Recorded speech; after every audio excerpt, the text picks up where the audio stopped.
My advice to anyone who has a vision is just to follow it.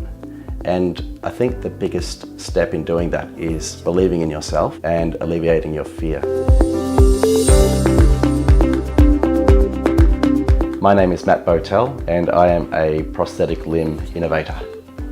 For the last 4 years I've been working as a full-time volunteer, making 3D hands and assistive devices for people all around the world who can't access or afford them. I was an engineer working at Toyota. So when Toyota announced that they were going to close down, I decided that I would revisit my passion, which was making things for people.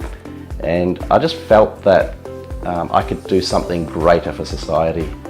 And I just wanted to make one hand for one child. And once I saw photos and video of this 3D printed hand that I had made for a boy that was born without fingers, it just really changed my life. It just told me that this is what I needed to do.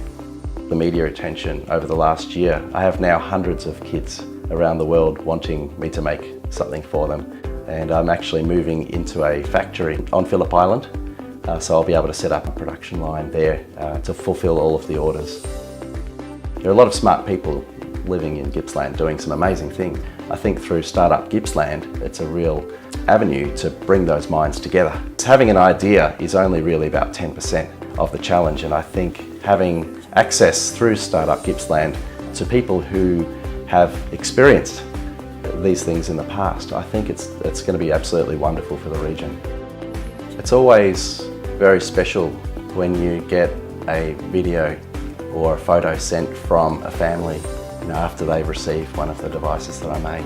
I just believe people with a disability shouldn't even have to pay 1 cent for anything that's going to improve their quality of life, and that's why I don't charge. I get an amazing amount of satisfaction out of giving something away.